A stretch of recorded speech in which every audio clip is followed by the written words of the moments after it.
तो देखो ये अब हमारा चल रहा है पार्टनरशिप के फंडामेंटल्स का रिवीजन। बच्चे सबसे पहली चीज मैंने ये बताई तुम्हें कि ये जो पार्टनरशिप होता है यहाँ पे सोल ट्रेडर की जो खामियां होती हैं, जो डिसएडवांटेज होते हैं, जिसमें क्या होता है, एक जो सोल ट्रेडर होता है ना बच्चों, वो चुनिंदा कैपिटल ला सकता है। तो बहुत ज्यादा कैपिटल नहीं भाई, at a point of time कहीं ना कहीं उसको कैपिटल कम पड़ेगा, और जहां उसको कैपिटल कम पड़ेगा फिर वहां से उसके बाद वो नहीं कैपिटल और कंट्रीब्यूट कर सकता है। इसके अलावा यहां पे एक चीज समझो कि अगर एक इंसान ही बिजनेस को देख रहा है तो बिजनेस एक लिमिट तक ही एक्सपैंड कर पाएगा, उससे ज्यादा एक्सपैंड नहीं कर पाएगा। क्लियर बात है। Partnership is a relation of mutual trust and faith. जो पार्टनरशिप होता है वो म्यूचुअल ट्रस्ट और फेथ का रिलेशन। इसका क्या मतलब, यहां पे बच्चों अगर पार्टनर्स के बीच ट्रस्ट नहीं है तो क्या वो पार्टनरशिप चल पाएगी? नहीं चल पाएगी। यहां पे partnership account should present a true and fair picture of the partnership business. बच्चे पार्टनरशिप में आप जितने भी अकाउंट्स प्रिपेयर करोगे वो पार्टनरशिप के ट्रू एंड फेयर बिजनेस को प्रेजेंट करता है। और इसके साथ साथ एक और चीज है, पार्टनरशिप में ना जो पार्टनर है वो अपनी इंडिविजुअल कमाई भी अगर कर रहा है उसी बिजनेस से रिलेटेड, उसका भी उसको 50% अपने एग्जिस्टिंग पार्टनर को देना पड़ेगा। ऐसा क्यों होता है बच्चे? अगर एक पार्टनर है, अगर एक से ज्यादा है तो इट डिपेंड्स। ऐसा इसलिए होता है बेटा क्योंकि अगर आप सेम बिजनेस कर रहे हो, तुम एक हॉस्पिटल में भी पार्टनर हो और तुम्हारी अपनी क्लिनिक भी है, तो क्लिनिक की भी कमाई से तुम्हें देना पड़ेगा।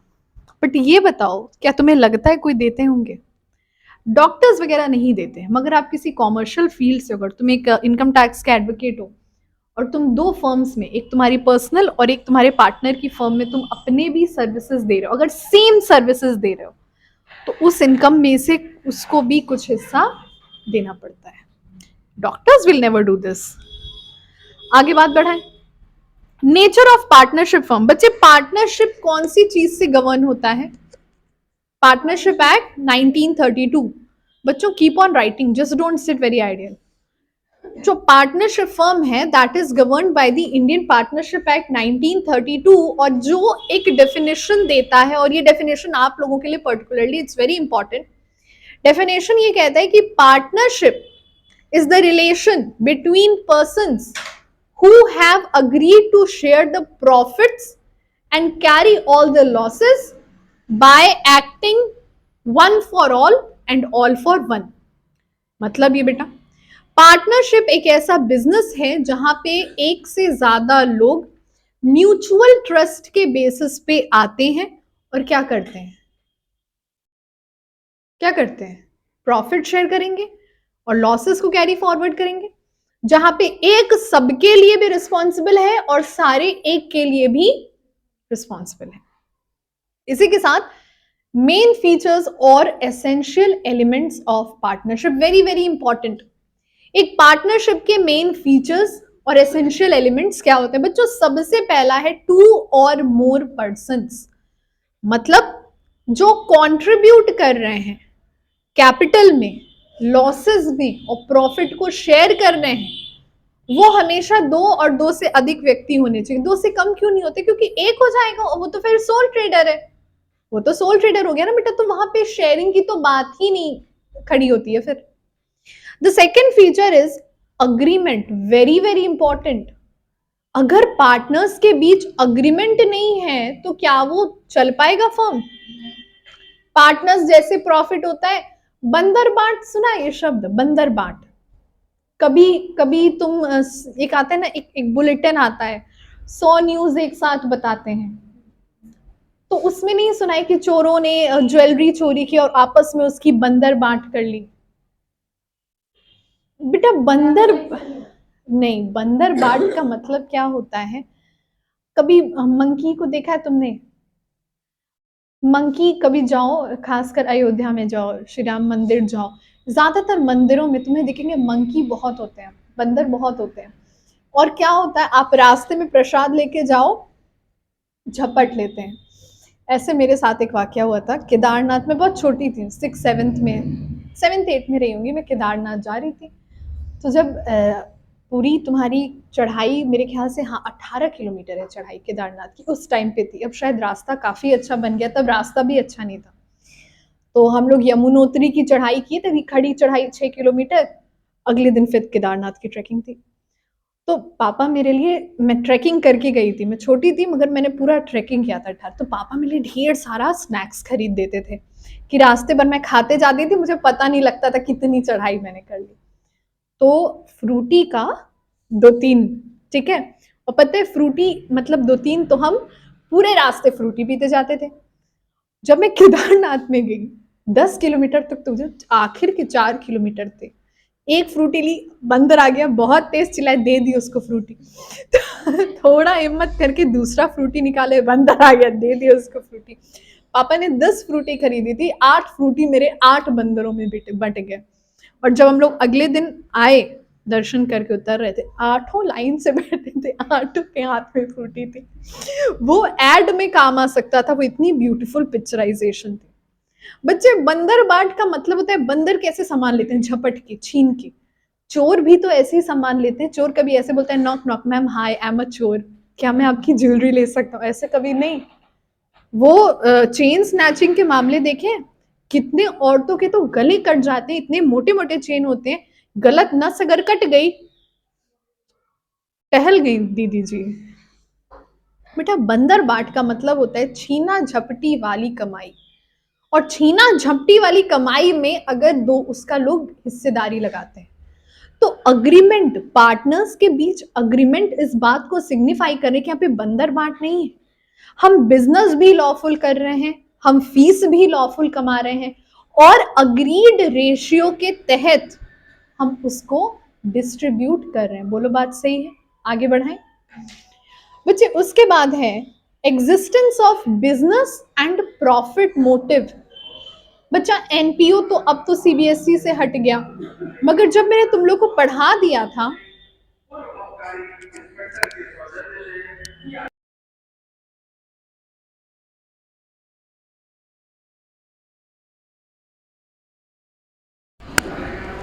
बच्चों एनपीओ जब मैंने साल के स्टार्टिंग में पढ़ा दिया था तुम्हें, तब जाके मुझे पता चला था कि एनपीओ तो सीबीएसई में है नहीं। मतलब एनपीओ भी तुम लोगों ने थोड़ा बहुत पढ़ा हुआ है। Income, expenditure account, receipt, payment account, statement of affairs, ये सब बनाना तुम्हें सिखा दिया था मैं।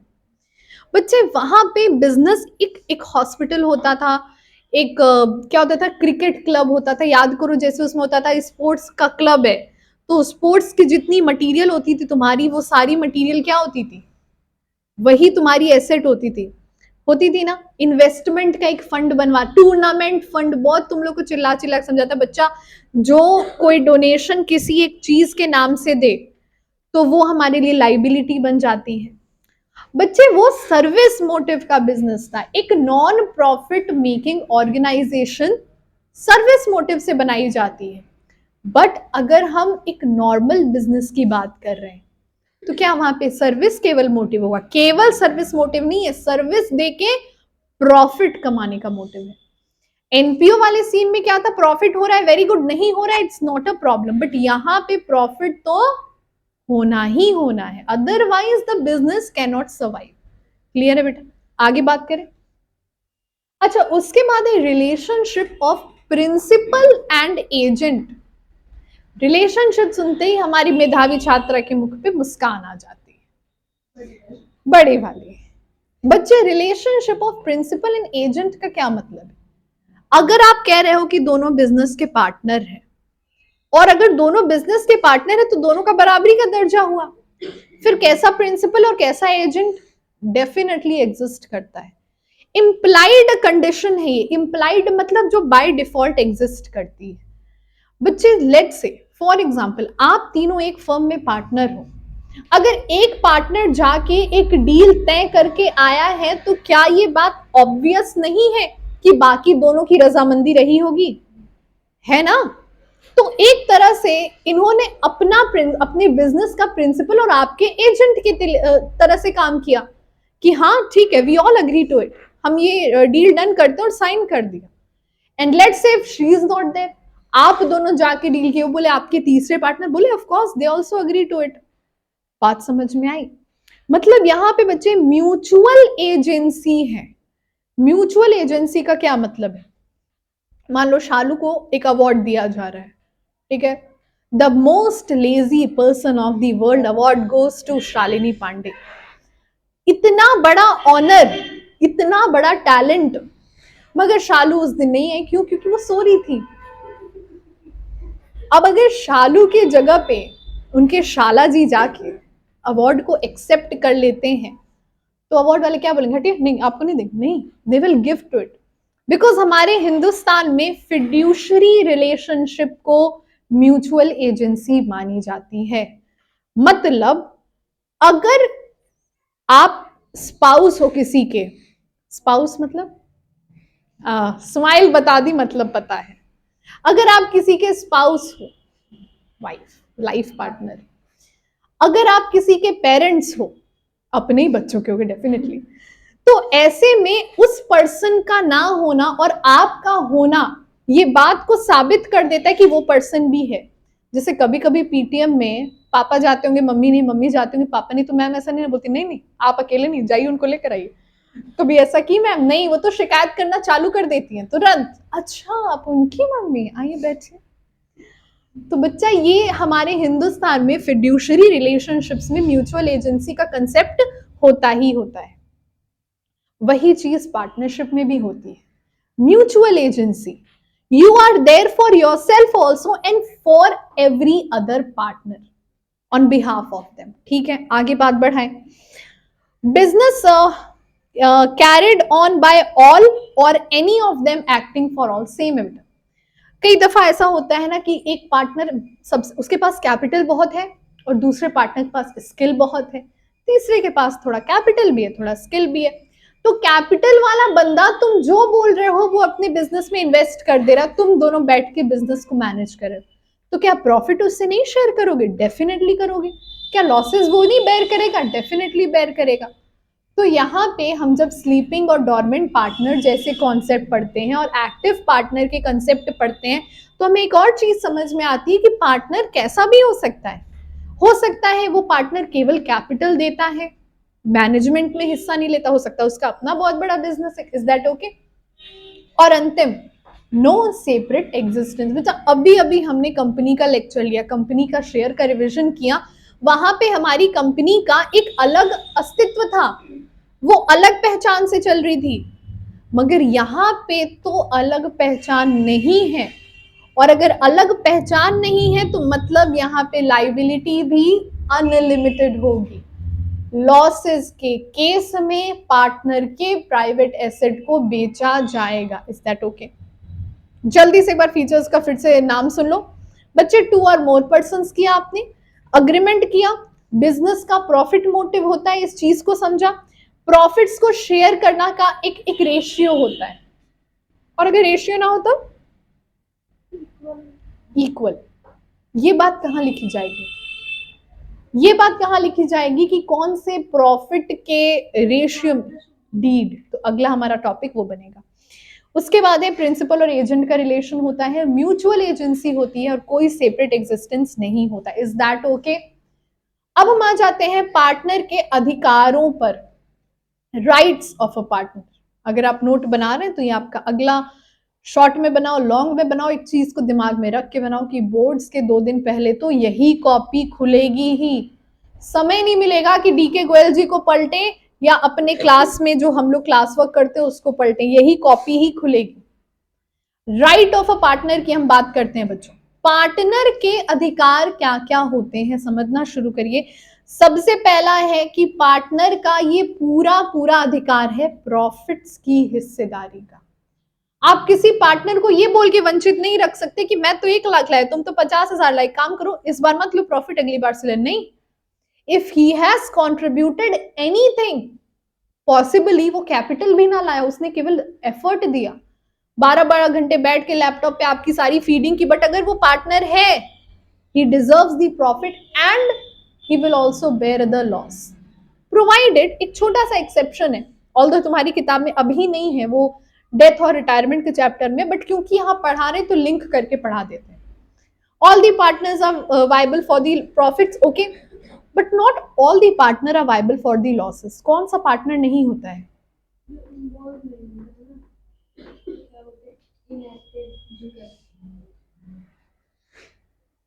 छोटा वाला। क्या नाम होता है छोटे वाले पार्टनर का? हाँ, क्या नाम है उसका? छोटा वाला पार्टनर माइनर। इतना मारेंगे तुम लोगों को। माइनर पार्टनर जिसकी आयु 18 साल से कम है और किसी विवशता के चलते, वो विवशता क्या हो सकती है? उसके जो वालिद थे वो नहीं रहे, यही विवशता होगी ना। तो भैया वो बच्चे को तुम प्रॉफिट के लिए पार्टनर इसलिए बनाओ क्योंकि हो सकता है कि उसके जो थे जान पहचान के, जिनका वो लीगल रिप्रेजेंटेटिव है, वो उसका घर चलाते हैं। और अब वो बच्चा कैसे पढ़ेगा, कैसे खाएगा? इस वजह से तुम प्रॉफिट, तुम उससे भी लॉस हड़प रहे हो। तो बेचारा इतना बड़ा लॉस खुद चाहकर अब चलो हमारे फर्म का भी लॉस भुगतो। This is not possible. 18 साल के बाद उसकी जो निर्णय होगी, you will have to respect that. हाँ, बट वो 18 साल से ऊपर का हो जाता है तब उसको बेटा लॉसेस में भी शेयर करना है, if he is choosing to stay in the partnership firm. बोलो बात सही है? तो बात आगे बढ़ाई जाए। अच्छा, दूसरा क्या है? The partner has the right to take part in the conduct of activities of the business. Business में क्या हो रहा है, पार्टनर उसमें हिस्सेदारी भी ले सकता है और उसमें अपनी कंट्रीब्यूशन भी कर सकता है।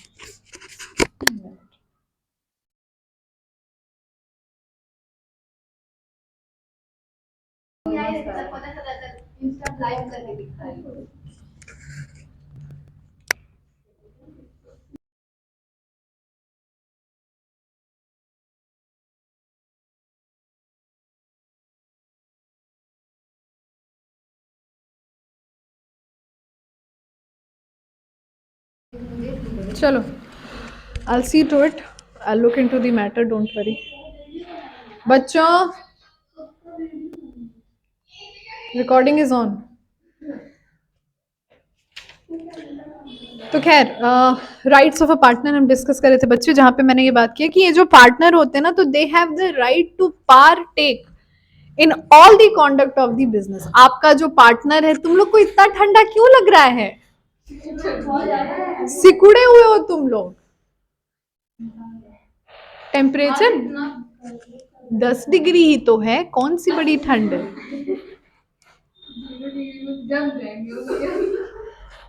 10 degree is a good temperature. Boards है, बोर्ड्स है। सोना, सोना जीवन भर है, पहले बोर्ड्स दे दो। So see, partake in every conduct of the business.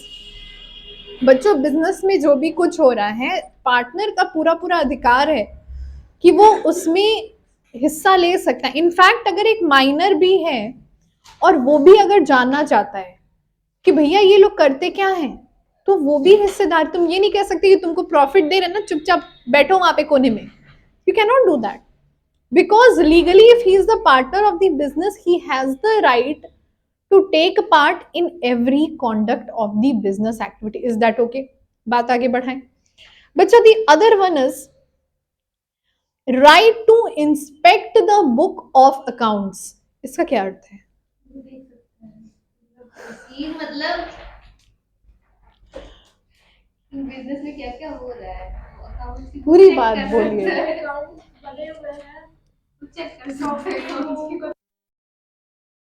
Good.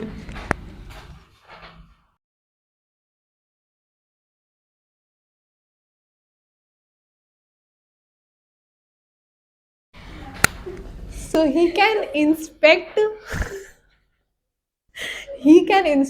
the book of account. Okay, से मुझे